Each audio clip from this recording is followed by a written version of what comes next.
의료 폐기물 연합뉴스TV 제공 제6차 사회관계 장관회의 비상시위에서 낮은 의료 폐기물 일반 소각 추진 청소년 인터넷, 스마트폰 의존 대책 수립선 취업 후학습 활성화 마련 김상곤 사회부 총리 겸 교육부 장관 연합뉴스 자료사진 세종연합뉴스 고유선 기자 정부가 청년 일자리 문제 해결을 위해 고졸 인력의 선취업 후학습 지원책을 마련해 내달 발표한다.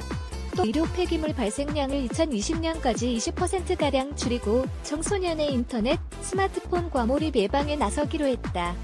정부는 22일 정부 서울청사에서 김상곤 사회부 총리 겸 교육부 장관 주재로 2018년도 제6차 사회관계장관 회의를 열어 이런 내용을 담은 선 취업 후학습 활성화 방안, 의료 폐기물 안전처리 방안, 청소년 인터넷, 스마트폰 과의존 예방 및 치유 지원 계획 등을 논의했다.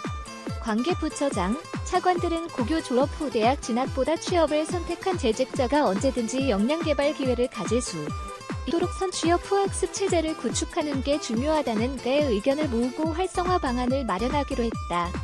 정부는 청년 노동시장의 구조적 문제와 현장 기업의 구인난 해결을 위해 일반고 비진학자 직업교육 강화 사회 전반에 선취업 지원 강화 후학습 친화적 기업 문화 조성 등을 위한 세부 계획을 정해 다음 달 관련 대책을 발표하기로 했다.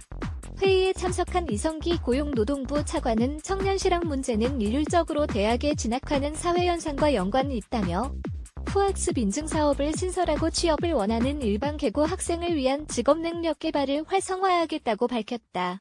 박춘석 조달청장은 일학습 병행제 참여 기업에 공공조달 입찰 참여 시가점을 주고 있는데 같은 취지로 고졸 취업 우수기업과 후학습 우수기업에도 가점을 부여하는 방안을 추진하겠다고 말했다.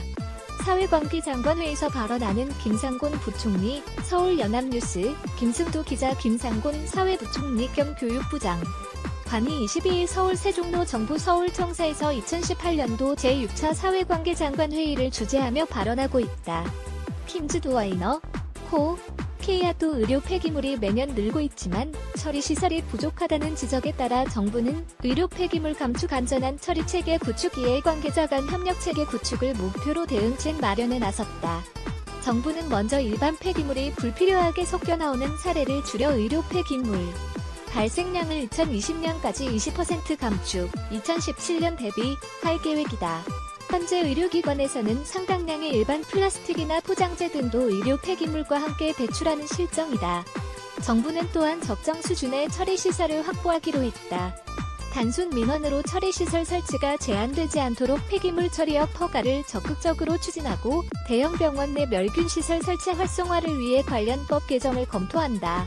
운영 중인 처리시설이 고장나 의료 폐기물을 처리하지 못하는 등 비상상황이 발생하면 위해성이 낮은 일반 의료 폐기물에 한해 예외적으로 사업장 폐기물 소각시설로 처리하는 방안도 추진한다. 의료 폐기물 소각시설과 일반 소각시설은 같은 방식과 기준을 적용받으며 미국, 일본 등도 의료 폐기물을 일반 소각시설에서 처리한다는 게 정부의 설명이다. 사회관계장관회의 주재하는 김상곤 부총리, 서울연합뉴스, 김승도 기자 김상곤 사회부총리 겸 교육부 장관이 22일 서울 세종로 정부 서울청사에서 2018년도 제6차 사회관계장관 회의를 주재하며 발언하고 있다. 킴즈도와이너, K야 정부는 이해관계자 간 협의체를 꾸려 정보를 공유하고 관련 협회 중심으로 자율적 관리체계를 만들 예정이다. 참석자들은 청소년 인터넷, 스마트폰 과의존 예방 및 치유 지원 계획도 논의했다. 정부는 인터넷과 스마트폰에 의존하는 연령이 점차 낮아짐에 따라 유아와 초등학생을 대상으로 체험형 예방 교육을 늘리고 가정의 건강한 미디어 환경 조성을 위한 부모 교육도 강화한다. 인터넷, 스마트폰에 과도하게 의존하는 청소년을 위해서는요. 인별, 연령별, 성별 맞춤형 상담, 치유 서비스를 제공한다. 김상곤 고졸 인력 부족 선취업 후학습 활성화 추진 https 유튜브 비신디 와이너